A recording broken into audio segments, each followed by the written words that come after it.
जय हिंद बच्चों, मैं RP sir, faculty of physics from Major Kalsi classes आप लोगों के लिए लेकर आए हैं अग्निवीर एयरफोर्स के मॉडल पेपर के फिजिक्स के 25 सवाल, जिसमें देखते हैं बच्चों। पहला सवाल है, equation of wave was given by y equal to a sin omega x upon v minus k where omega is the angular velocity, v is the linear velocity and x is the distance.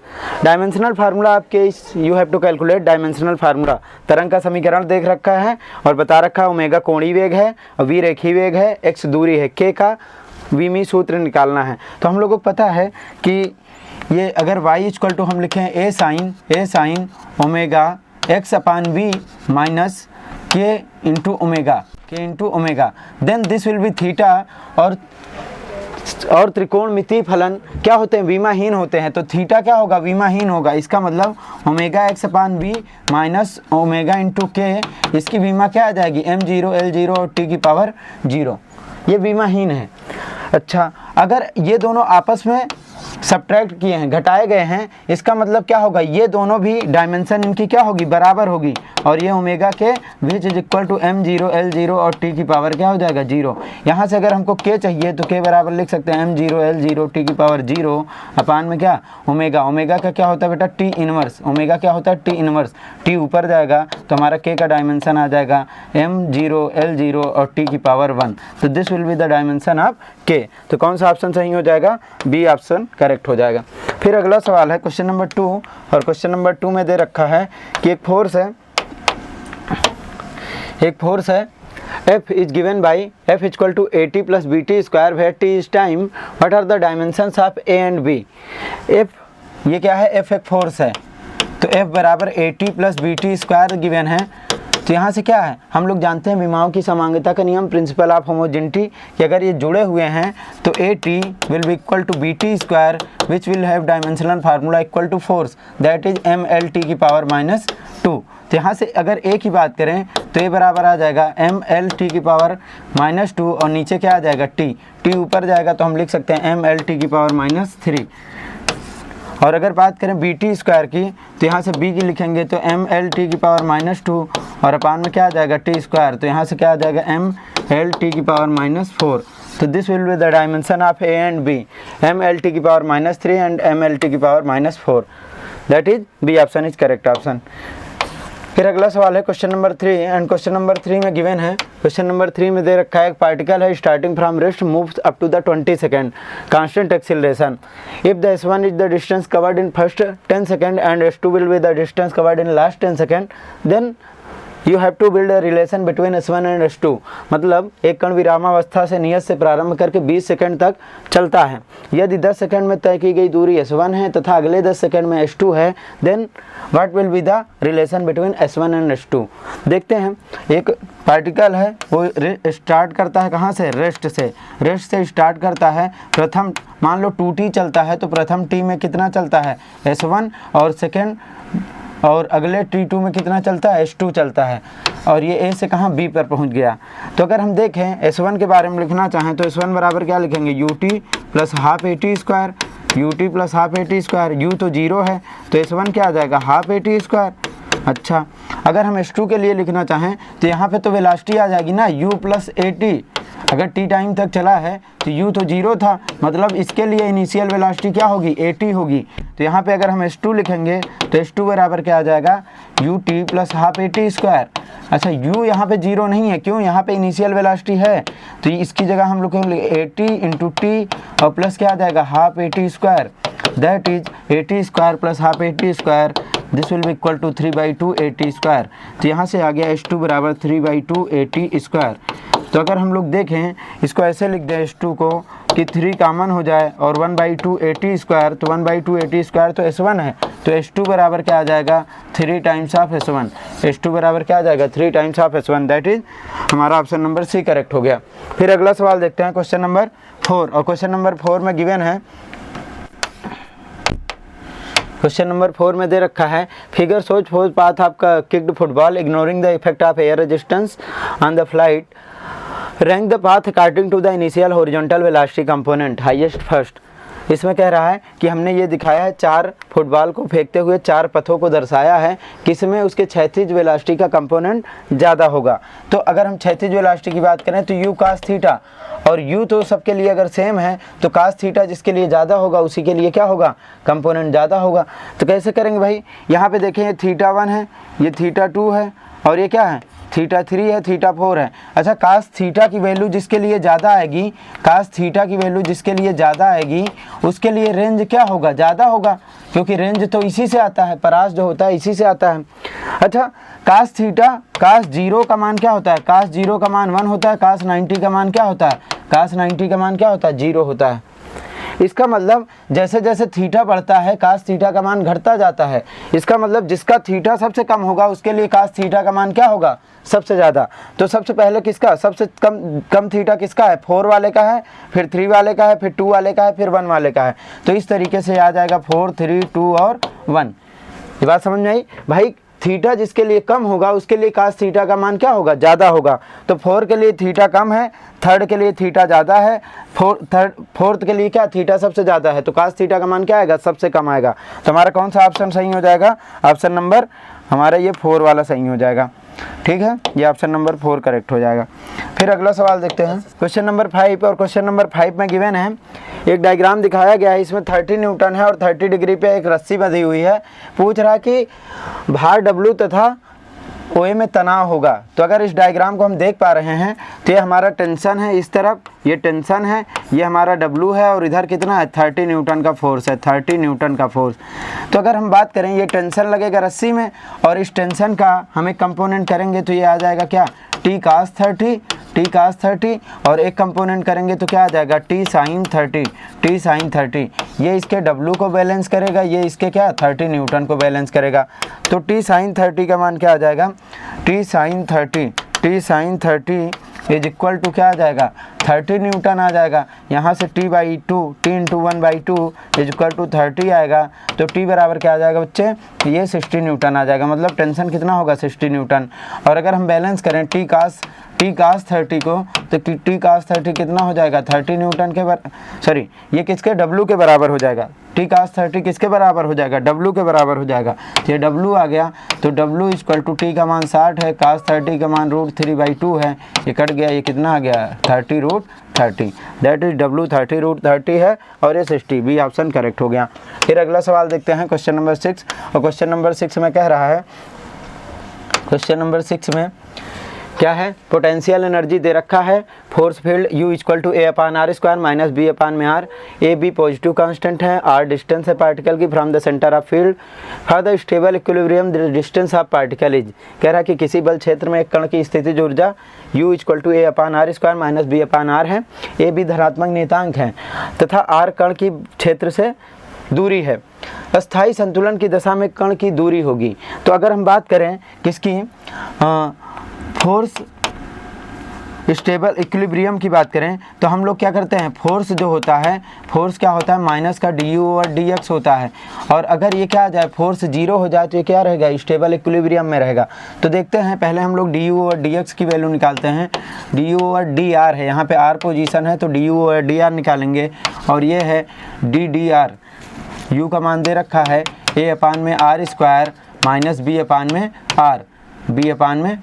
तो अगर हम यहाँ पे differentiation करेंगे तो ये आ जाएगा minus का ये आ जाएगा हमारे पास, ऐसे लिखेंगे ddr of A/r² minus B/r। तो यहाँ पे ये आ जाएगा माइनस का 2A/r का क्यूब, 2A/r की क्यूब, माइनस ये आ जाएगा माइनस माइनस प्लस, और ये B/में क्या आ जाएगा, B/r का स्क्वायर। यहाँ से अगर हम लोग 1/r² कामन ले लें तो ये आ जाएगा माइनस का 2A/r plus b, 2A/r plus b। और अगर हम स्टेबल इक्विलिब्रियम चाहते हैं तो हम क्या करें, du/dr को क्या कर दें 0। स्टेबल इक्विलिब्रियम के लिए du/dr का मान क्या होता है 0 होता है। तो अगर हम इसको 0 के बराबर पुट कर देंगे तो minus 2A/r plus b equal to 0, यहाँ से आ जाएगा 2A/r equal to b, that is r equal to 2A/b। तो स्टेबल इक्विलिब्रियम के लिए r का मान क्या आ जाएगा 2A/b, that is B option. फिर अगला सवाल है क्वेश्चन नंबर 7, और 7 में दे रखा है which of the following statement is false for a particle नियत कोणीय वेग से वृत्ताकार मार्ग में गति करते हुए किसी कण के लिए निम्नलिखित कथनों में से कौन सा कथन असत्य है। फॉल्स स्टेटमेंट देखना है। तो द वेलोसिटी, अगर हम बात करें सर्कुलर पाथ पर, वृत्ताकार पथ पर कोई पार्टिकल मोशन कर रहा है तो उसका वेलोसिटी कहाँ होता है, वेलोसिटी तो इधर होता है, मतलब ये तो टेंजेंशियल होता है। तो ये बात तो सही है, हमको तो गलत वाला चूज करना है। तो ये हमारे क्वेश्चन के अकॉर्डिंग ये ऑप्शन सही नहीं है। फिर the acceleration vector is tangent to the centre, तो भाई एक्सीलरेशन तो हमारा इधर लगेगा ना, एक्सीलरेशन तो सेंट्रल डायरेक्शन में होता है यूसीएम यूनिफॉर्म सर्कुलर मोशन में, तो ये तो इधर है, ये कह रहा है टेंजेंट। तो अकॉर्डिंग टू द क्वेश्चन यही हमारा क्या हो गया, सही। क्यों? क्योंकि ये गलत है ना, तो हमें गलत ही तो छांटना था, ये सही हो गया। अगर अगला ऑप्शन देखें तो the acceleration vector point two the centre of the circle, तो केंद्र की ओर होता है त्वरण, तो सही बात है, ये सही से है, हमें गलत छांटना था। तो हमारा कौन सा, बी वाला ऑप्शन करेक्ट हो गया, बी वाला ऑप्शन करेक्ट हो गया। फिर अगला सवाल है क्वेश्चन नंबर 8, और क्वेश्चन नंबर 8 में कह रहा है कि एक बॉडी है जिसका मास m1 है, moving with velocity v, collides with another stationary body of mass m2, they get embedded at the point of collision, the velocity of the system. Velocity of the system की बात कर रहा है, ठीक है। एक particle है जिसका मास m1 है और ये क्या कर रहा है, v1 वेलोसिटी से मोशन कर रहा है। एक दूसरा मास है क्या, m2, और ये रेस्ट पे रखा है, मतलब इसका वेलोसिटी क्या है, 0। दोनों टकराने के बाद एक दूसरे के अंदर इंजर्ट हो जाते हैं। तो भाई दोनों साथ साथ चलेंगे, क्यों, मोमेंटम कंजर्वेशन से जानते हैं हम लोग m1 v1 plus m2 into 0 equal to ये क्या आ जाएगा, m1 प्लस m2 इंटू क्या v। तो यहाँ से v का मान निकल के आएगा m1 v1 अपान में क्या आ जाएगा, m1 प्लस m2। तो वेलोसिटी थोड़ी सी कम तो हो जाएगी, क्यों, नीचे m1 प्लस m2 से डिवाइड कर रहे हैं, वेलोसिटी डिक्रीज होगी लेकिन 0 नहीं होगी, पूरा सिस्टम क्या करेगा, मूव करेगा, that is decrease but not becomes 0। ठीक है भाई। फिर अगला सवाल देखते हैं क्वेश्चन नंबर 9, और क्वेश्चन नंबर 9 में कह रहा है कि हमारे पास क्या है, एक सॉलिड सिलेंडर है जिसका मास m है, रेडियस r है और लेंथ क्या है, l है। Its moment of inertia about an axis passing through its centre and perpendicular to the axis, मतलब एक ठोस बेलन है जिसका द्रव्यमान m है, r त्रिज्या है, लंबाई l है। उस अक्ष के परितः जड़त्वाघूर्ण क्या होगा जो इसके केंद्र से होकर जाता है और अक्ष के लंबवत है, केंद्र से होकर जाता है। तो अगर हम सिलेंडर की बात करें तो सिलेंडर की बात करेंगे तो ये हमारा सिलेंडर है और सिलेंडर की ये एक्सिस होती है, ये क्या है, एक्सिस होती है, ये सिलेंडर की एक्सिस होती है। अच्छा, और हमें किसके अबाउट निकालना है, हमें निकालना है जो इस एक्सिस के लंबवत है, मतलब हमको इसके अबाउट निकालना है। तो अगर ऐसा है तो ये एल लेंथ है, एल लेंथ है तो इसका क्या आ जाएगा, मोमेंट ऑफ इनर्शिया हम देखें इसके अबाउट, तो ये आ जाएगा हमारा आई पहले तो आ जाएगा ml स्क्वायर बाई 12। क्यों, कोई भी सिलेंडर हो या कोई भी राड अपने केंद्र के अबाउट घूमती है तो ml स्क्वायर बाई 12, लेकिन इसकी थिकनेस भी है, थिकनेस है तो ये क्या होगा, इसका इस एक्सिस के अबाउट क्या होता है, इस एक्सिस के अबाउट मोमेंट ऑफ इनर्शिया होता है mr स्क्वायर बाई 2।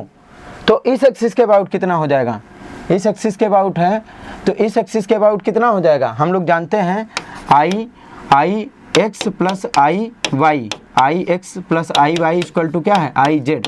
अगर यहाँ से आई जेड को हम रख दें mr स्क्वायर बाई 2 तो ये क्या है, ये तो दोनों एक्स, चाहे ऐसे एक्सिस रखें हम चाहे ऐसे रखें, आई एक्स और आई वाई क्या होगा बराबर, भाई हम एक्सिस ऐसे कर दें और ऐसे कर दें, दोनों के अबाउट क्या है, ये सिलेंडर है, हम इसको ऐसे करें चाहे ऐसे करें, इसके अबाउट घूमें और चाहे ये इसके अबाउट घूमें, मोमेंट ऑफ इनर्शिया क्या आएगा, बराबर आएगा। इसका मतलब हम लोग लिख सकते हैं 2ix बराबर mr स्क्वायर बाई 2, तो ix बराबर क्या आ जाएगा, mr स्क्वायर बाई 4। तो यहाँ से क्या आ जाएगा, i equal to ml square by 12 है, और एक दूसरा कंपोनेंट आ गया कौन सा, जो हमने निकाला ix वाला, और ये आ जाएगा mr स्क्वायर बाई 4। तो टोटल मोमेंट ऑफ इनर्शिया क्या आ जाएगा, ml square by 12 plus mr square by 4। क्यों आया है, क्योंकि एक तो हम इसके रोटेशनल इफेक्ट, एक तो हम इसके राड वाले इफेक्ट, दूसरा ये इसका थिकनेस है, तो इसका अगर जेड एक्सिस में mr स्क्वायर बाई 2 है तो इस एक्सिस में भी एक मोमेंट ऑफ इनर्शिया आएगा, और वो क्या होगा, आई एक्स या आई वाई दोनों बराबर होंगे mr स्क्वायर बाई 4। ठीक है। फिर अगला सवाल देखते हैं, तो ऑप्शन कौन सा सही हुआ, ऑप्शन हमारा सही हुआ है mr square by 4 plus ml square by 12। फिर अगला सवाल देखते हैं क्वेश्चन नंबर 10 और क्वेश्चन नंबर 10 में कह रहा बच्चे, क्वेश्चन नंबर 10 में कह रहा which of the following statements are correct. Centre of mass of a body always coincide with the centre of gravity of the body. तो जरूरी नहीं है सेंटर ऑफ ग्रेविटी, अगर हम जी का मान क्या करें बदल दें तो सेंटर ऑफ ग्रेविटी शिफ्ट हो जाती है और सेंटर ऑफ मास क्या अलग पॉइंट होता है। तो ये स्टेटमेंट गलत है, ये स्टेटमेंट क्या है गलत है। ये सेंटर ऑफ ग्रेविटी और सेंटर ऑफ मास एक ही पॉइंट कब होता है, जब बॉडी के दोनों ओर क्या होता है जी का मान इक्वल होता है। फिर कह रहा है centre of mass of body is a point eight which the total gravitational torque on the body is zero. तो ये सही बात है, अगर एक बॉडी है और उसका सेंटर ऑफ मास हमने बोल दिया कि ये है, तो इसके अबाउट mg जो होगा दोनों बराबर हो जाएंगे और नेट ग्रेविटेशनल टार्क, ये इसको घुमाने की कोशिश है इसको, लेकिन दोनों की वजह से क्या बैलेंस है इसलिए घूमेगा नहीं, तो नेट टार्क क्या होता है जीरो, ये सही है। फिर अगला सवाल है, तीसरा पॉइंट है a couple on torque body produce both translational and rotational motion. तो कपल ऑफ फोर्स क्या होता है, वो उसको घुमाने का प्रयास करता है, रोटेशनल इफेक्ट प्रोड्यूस करता है, लेकिन ट्रांसलेशनल के लिए क्या चाहिए फोर्स चाहिए आगे ले जाने के लिए सॉरी, तो क्या चाहिए हमको फोर्स चाहिए, ट्रांसलेशनल मोशन के लिए फोर्स चाहिए, रोटेशन के लिए टार्क चाहिए। तो ये स्टेटमेंट क्या हो गया गलत हो गया, तीसरा स्टेटमेंट क्या है गलत है। तो पहला हमारा क्या था गलत था, दूसरा सही था, तीसरा फिर गलत हो गया। और चौथा स्टेटमेंट देखें तो mechanical advantage is greater than 1 means, मतलब जो यांत्रिक तुल्यांक होता है अगर उसका मान 1 से ज़्यादा है, इसका मतलब क्या है, इसका मतलब ये होता है कि हमने एफर्ट कम लगाया और हमको कार्य क्या हुआ है ज़्यादा प्राप्त हुआ है। तो दिस स्टेटमेंट इज करेक्ट कि अगर हम कम बल लगाकर ज़्यादा भार को उठा ले रहे हैं तो हमारा मैकेनिकल एडवांटेज 1 से ग्रेटर है। तो सेकंड और फोर्थ क्या हो गया सही हो गया हमारा, सेकंड और fourth, that is option number 1, option number 1 is correct option. ठीक है भाई, फिर क्वेश्चन नंबर है हमारा 11 और 11 दे रखा है कि the radii of 2 planets are respectively R1 and R2, the mean densities are respectively ρ1 and ρ2, then the ratio of acceleration due to gravity at their surfaces is। ठीक है भाई, तो देखते हैं, हम लोगों को पता है स्मॉल जी और कैपिटल जी में रिलेशन, हम लोग जानते हैं स्मॉल जी और कैपिटल जी में रिलेशन। अगर हम G1 की बात करेंगे तो पहले G की बात करें तो G बराबर क्या होता है Gm/r², और मास को हम क्या लिख सकते हैं डेंसिटी इनटू वॉल्यूम। तो G और वॉल्यूम की जगह हम लोग लिख सकते हैं 4/3 पाई और r का क्यूब, और डेंसिटी की जगह क्या लिख दें रो, और अपान में क्या r²। तो यहाँ से हमारे पास फार्मूला आ जाता है G का in terms of density that is 4/3 और G पाई रो इंटू r। तो अगर हम G1 की बात करेंगे तो G तो यूनिवर्सल कांस्टेंट है, पाई भी कांस्टेंट है, ये ρ1 r1 आ जाएगा। और G2 की बात करेंगे तो ये आ जाएगा 4/3 G इंटू पाई, और ये क्या आ जाएगा ρ2 और r2, तो यहाँ से G1/G2 क्या आ जाएगा G1/G2 आ जाएगा ρ1 r1 अपान में ρ2 r2, ρ1 r1 अपान में ρ2 r2, that is option number D, option number D is correct option. ठीक है बच्चे, फिर आगे देखते हैं क्वेश्चन नंबर 12, और क्वेश्चन नंबर 12 में कह रहा है कि the ratio of escape velocity at the earth v to the escape velocity at the planet whose radius and mean density are twice as that of अर्थ।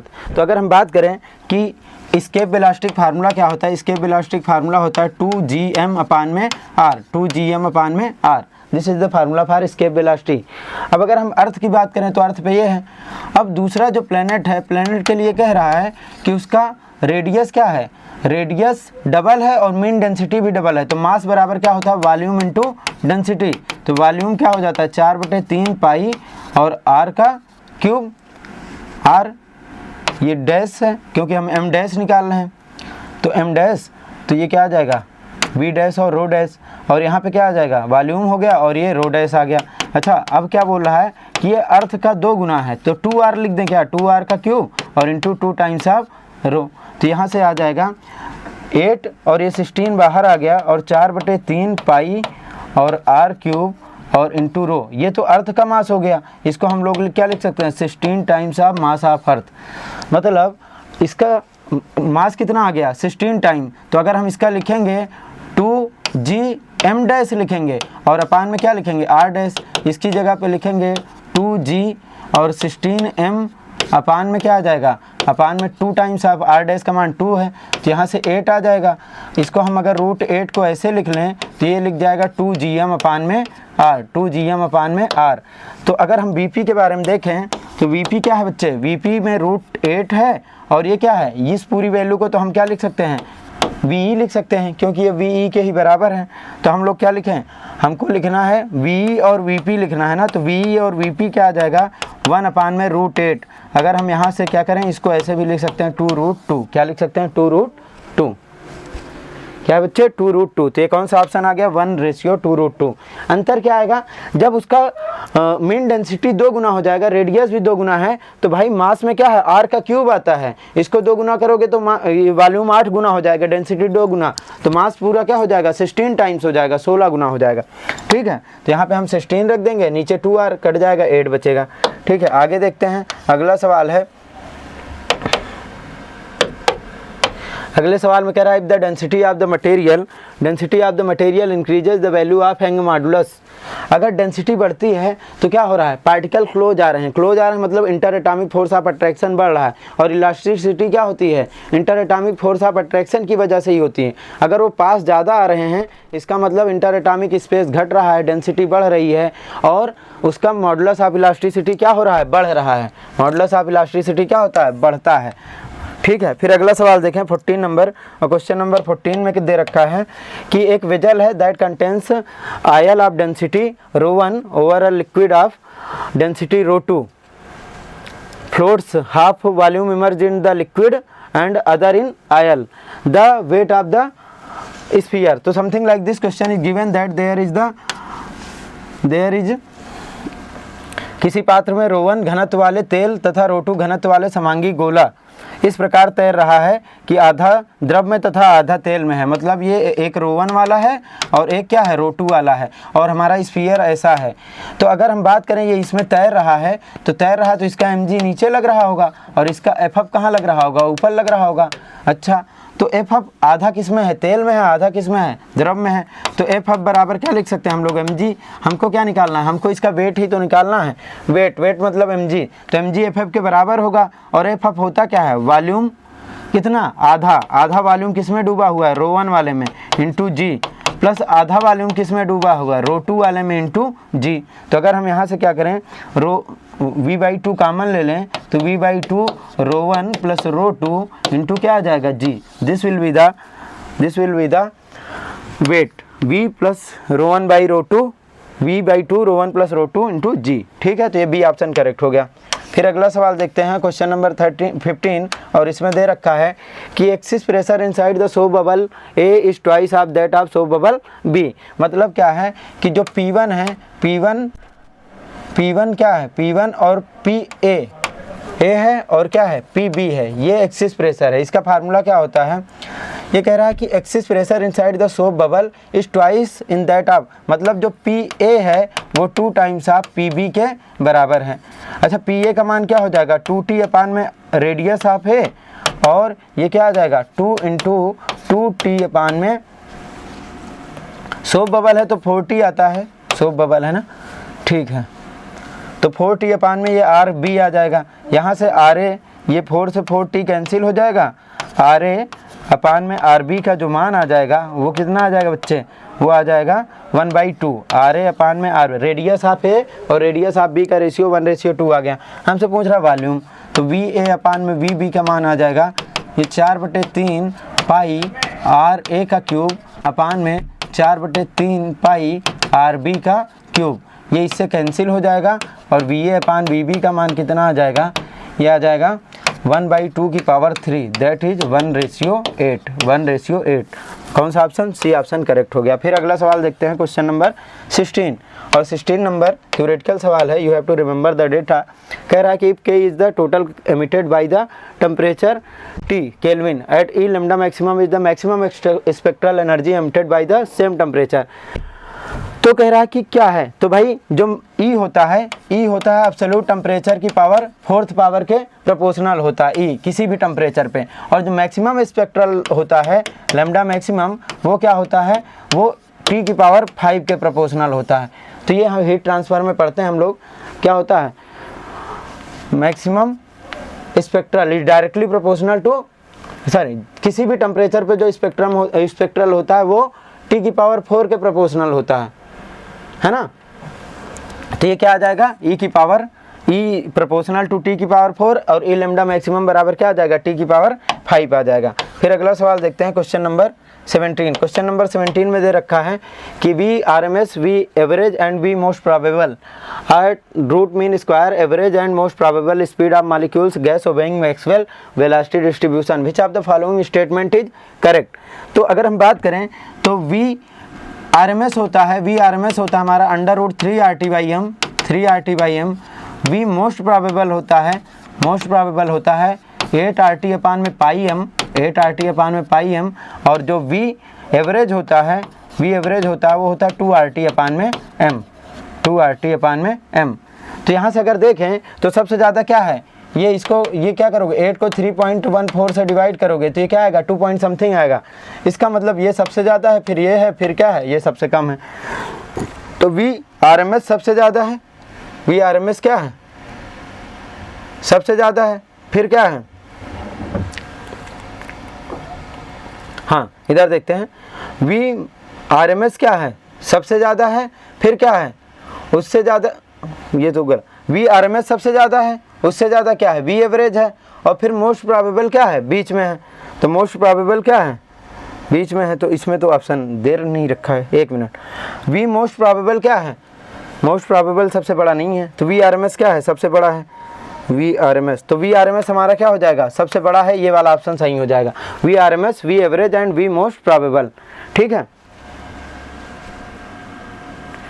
फिर अगला सवाल देखते हैं क्वेश्चन नंबर 18 और 18 में दे रखा है a reversible refrigerator operates between a low temperature reservoir TC and high temperature reservoir TH then coefficient of performance. तो कोफिशिएंट परफॉर्मेंस क्या होता है हीट ऑफ डीजनरेशन अपान में टेम्परेचर डिफरेंस। तो ये क्या हो जाएगा जो T कूलर वाले का है अपान में T हाटर माइनस T कूलर। तो this is the formula for coefficient of performance. तो हमारा कौन सा हो जाएगा ये B ऑप्शन करेक्ट हो जाएगा।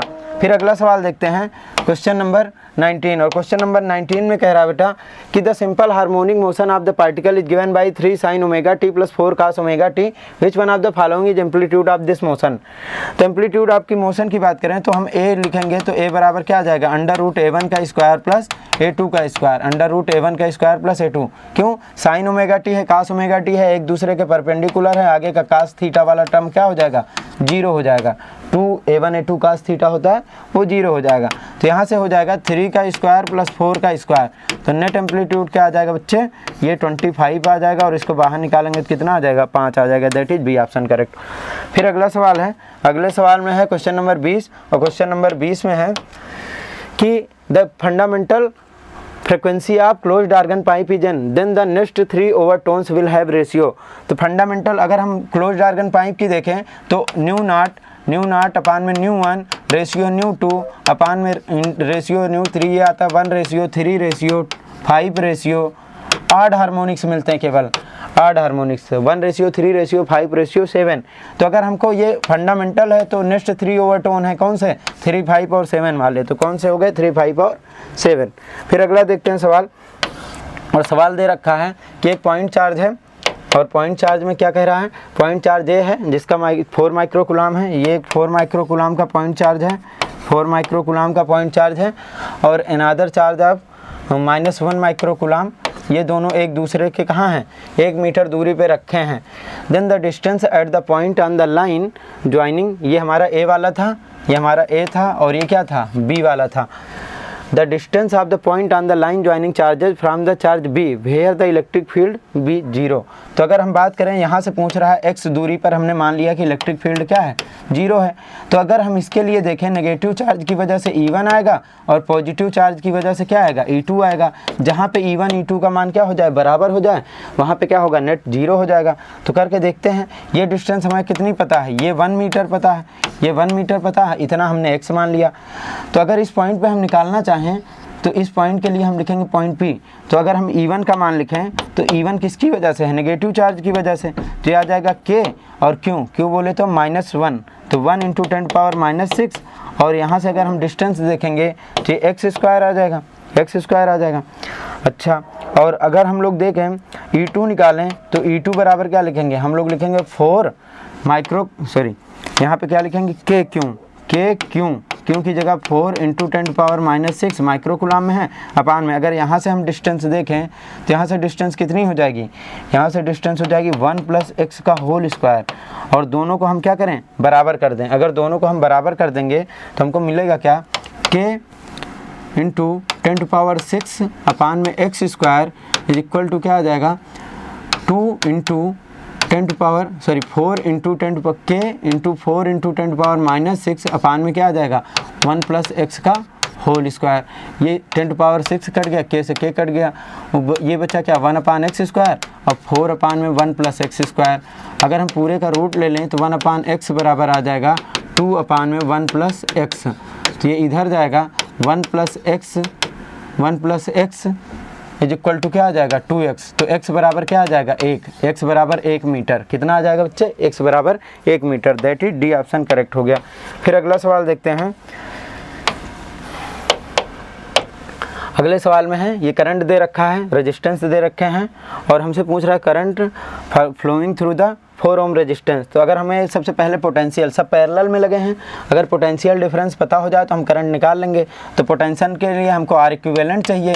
R इक्विवेलेंट के लिए पैरेलल में है तो 1/2 + 1 क्या 8 + 1/4 और +1/1 एलसीएम आ जाएगा 8, यहाँ से आएगा 4, यहाँ से आएगा 1, यहाँ से 2 आएगा और यहाँ से कितना आ जाएगा 8। तो यहाँ से कितना आ जाएगा 15/8, या R का मान लिखें तो R कितना आ गया 8/15। अब अगर हम V लिखना चाहें तो V बराबर क्या होता है I × R। तो I कितना है 3 है और ये कितना है 15 है, तो कितना आ गया बच्चा 5 आ गया। और यहाँ से हमको पोटेंशियल कितना मिल गया 8/5।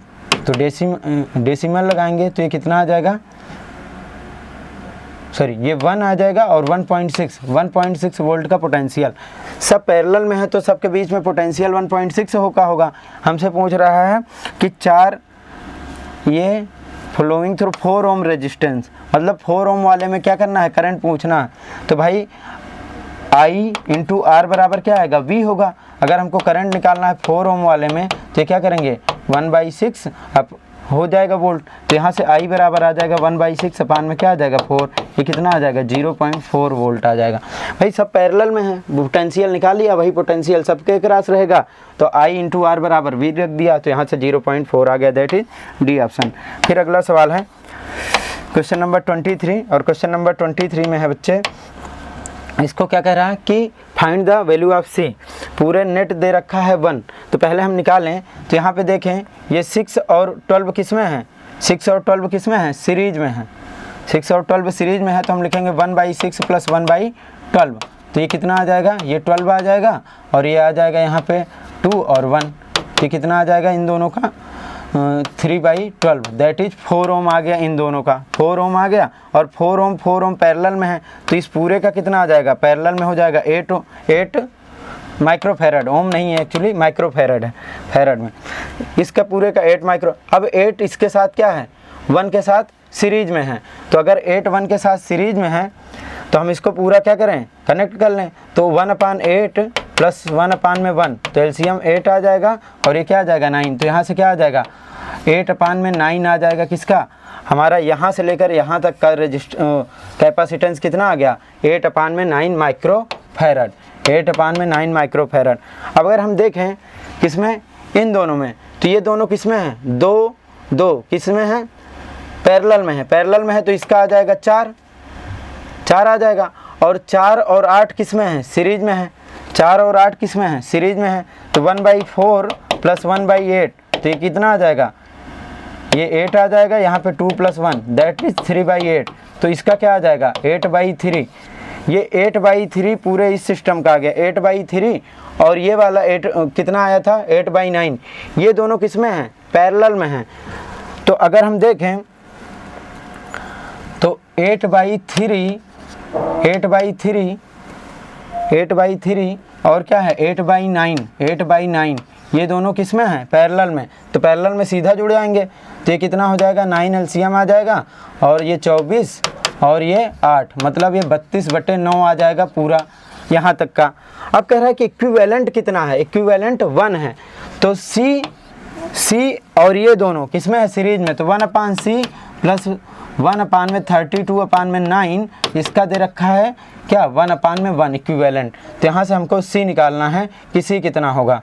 तो C 1/C हो जाएगा 1 माइनस 9/32, 9/32, तो ये 32 माइनस 9/32 करेंगे तो कितना आ जाएगा, ये आ जाएगा कितना 23/32, 23/32 1/C। तो C का मान क्या आ जाएगा 32/23, that is B option correct हो गया। फिर हमारा अगला क्वेश्चन है,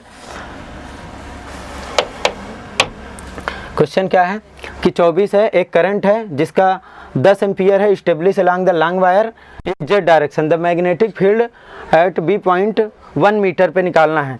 तो हम लोगों को पता है कि अगर magnetic field due to long wire निकालना हो तो μ0/4 पाई और ये क्या 2I/d, तो ये क्या होता है 10⁻⁻7, 2 गुणे करंट हमारी कितनी है 10 और ये कितना है 1, तो यहाँ से आ गया 2 गुणे 10 की घात क्या -6 टेस्ला। इसको हम लोग लिख सकते हैं 2 micro Tesla, 2 micro Tesla, 2 micro Tesla. अच्छा ये देखें हमारा ये क्या है, ये जेड डायरेक्शन में है और ये एक्स डायरेक्शन में है, तो ये तीनों क्या होते हैं, म्यूचुअली परपेंडिकुलर होते हैं। तो एक जेड डायरेक्शन में, एक एक्स डायरेक्शन में, तो दूसरा किस में आएगा वाई डायरेक्शन में। तो 2 micro tesla along plus positive Y direction.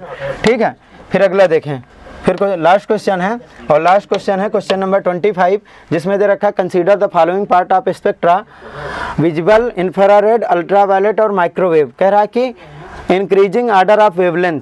तो देखें अगर हम स्पेक्ट्रम बनाएं तो ये होता है GXUVIMR,